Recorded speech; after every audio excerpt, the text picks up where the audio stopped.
This is Hannibal from the Hannibal TV.com, and the 2020 Royal Rumble is over.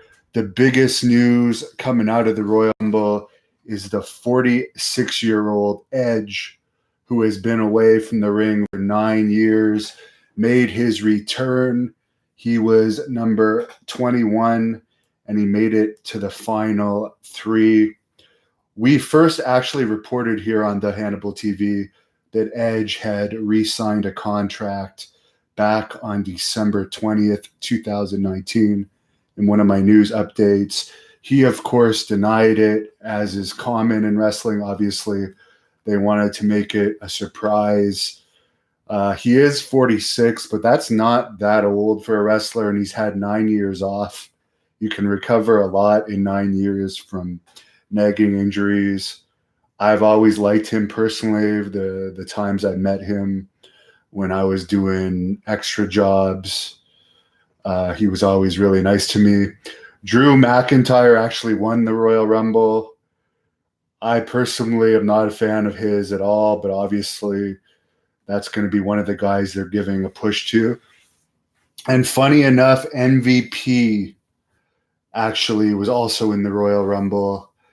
I haven't heard much from him in a bunch of years, so he was in the Royal Rumble. I don't know if he's back in WWE or not. I guess we'll find out as time goes on.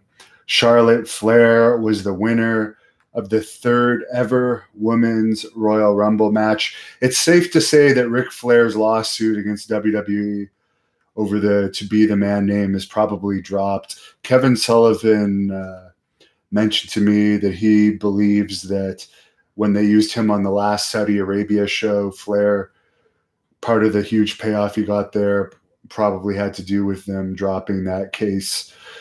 From what I understand, Sting did not enter the Royal Rumble or didn't have any part in it, but they did announce the Saudi Arabia show February 27th that the big rumors are Sting is going to be a part of that. He's one of the few legends that they haven't brought to Saudi Arabia yet, so it would make sense that they would want to use Sting.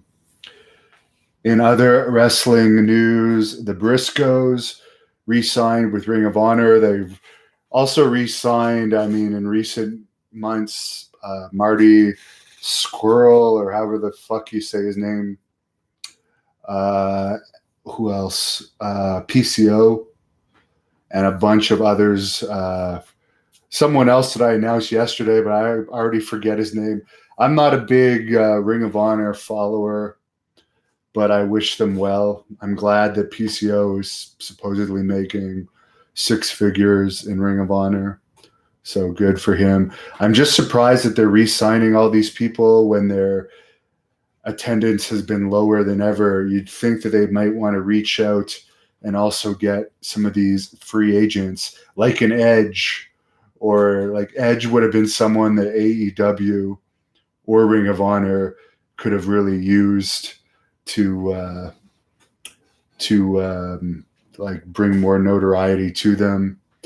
As I mentioned in my previous update, Killer Kross has pulled out of the February 15th independent date that he was booked for in Perth, Australia. He recently met with Paul Levesque, Triple H, according to Dave Meltzer, and he's going to be fast-tracked to WWE TV, most people believe. I recently did an interview with him. He finally got out of his contract with Impact that he was having the big issue with. They were really screwing around with him. The Pope of Sports is Killer Kross going to NXT. Who knows if they will send him there or not. I think they need to send more like name guys to NXT. Killer Kross is like an indie name. I think he'd do better off being built and brought in with vignettes as a big star on the main roster and bringing in more people. Like I think Morrison would have been great for NXT personally. Like names that will help get them more viewers for the people that aren't interested in just watching like the in-ring product that NXT is known for. Like me, I'm personally have no interest in watching NXT because I'm just not interested whatsoever in it. Danimal says, R.I.P. Cody. I've said it a bunch of times. I'm not a basketball fan. Didn't know much about him, but I'm sorry to hear he passed away. And just for my last daily update, I didn't see this. Marvelous MYC, I hope you're watching. You tipped me $30 in the last daily update, which you beat the previous record of my $20 tip. And you asked me, will Great North Wrestling be going to Brockville, Ontario again? The answer to that is I don't see that happening in the foreseeable future. Smith Falls, where we're going February 29th with Scorpio, aka Flash Flunk, Haku, and Barbarian, is 20 minutes to half an hour from Brockville. So if you live in Brockville, go to thehannibaltv.com and find out more about the Smith Falls event. Tickets are on sale at ticketpro.ca or the Galipo Center Theater. It's actually going to be the first ever Great North Wrestling event in a theater. So I'm excited for that. Are you surprised no Walter or Cena at Royal Rumble? I'm not surprised at all about no Cena at Royal Rumble. Cena is a big movie star. He's making lots of money in the movies. I don't see him coming back anytime soon.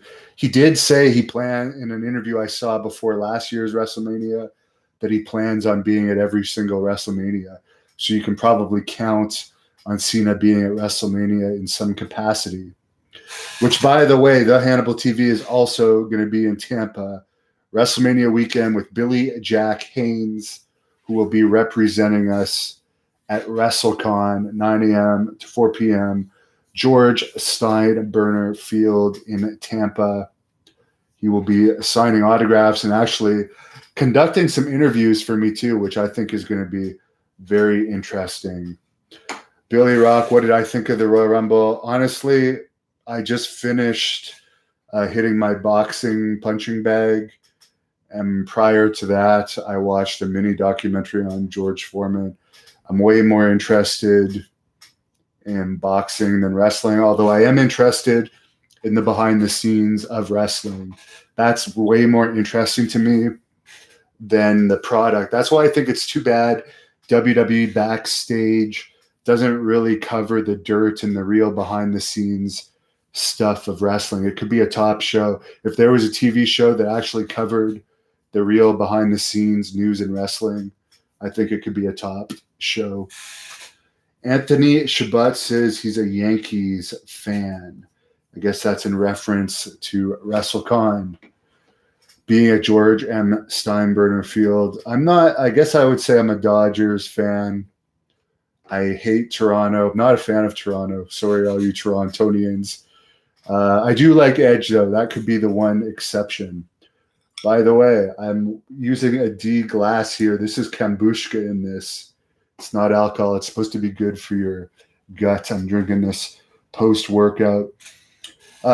Justin R. says, what do I think this year's WrestleMania has the least build in WWE history? We're only in January, but I think there's 2 or 3 other pay-per-views in between. I'm not going to watch WrestleMania. I'll be honest with you. I haven't even decided if I'm personally going to go to WrestleMania weekend or not. The week before, I'm in Arizona. I'm going to be doing an interview with Billy Graham, possibly Dan Severn again, and some others. Then I'm going to the PCW Ultra show in LA, where I'm going to be doing a bunch of other interviews. And then to go from there to Tampa, I don't know. I might just send some of my representatives. Don't really know if I want to go or not. So Anthony Shabbat has confirmed there's 2 more pay-per-views before WrestleMania. So it's hard to build to WrestleMania like back in, let's say, WrestleMania 5, which was my personal favorite WrestleMania. There was only like 4 pay-per-views a year at that time, so it made it seem more important. But like, there's already 2 pay-per-views in between now and WrestleMania, so it's hard to get excited about it. The Ghost retort says, God, that pay-per-view sucked. Big Richard says, don't go to Marcopia, Arizona. There's a confirmed case of contravirus there. I'll be driving probably from Phoenix to LA and back. So I might touch down in a few other places in Arizona. I don't know where that is. Teddy Belcher 4K Ultra Wide says, I don't like Tampa. I personally don't mind Tampa. I've been there a few times. I don't think I'd want to live in Florida. I think I'd want to live in actually Phoenix, where my mentor Billy Graham lives. I really like Arizona, and it's also close to LA and Las Vegas, where are two cities where I can get a lot of interviews in. So I really hope to move and become a resident of the U.S. sooner than later, because it's horrible out there right now. People always ask why I'm wearing a hood. It is horrible, awful wet weather out there. Freezing rain with snow on the ground. And what happens when you get freezing rain, for those people that don't deal with it, the roads become skating rinks, and it's extremely dangerous to drive in. It just plain sucks. I love running outside, and running outside in the winter is brutal. Anthony Shabbat says WrestleMania 12 and 35 are his favorite WrestleManias. Big Richard, am I moving to the U.S. because Harry and Meghan, the Prince, are moving to Canada? No, I don't really follow the whole Royals. A lot of people do, but I don't really follow.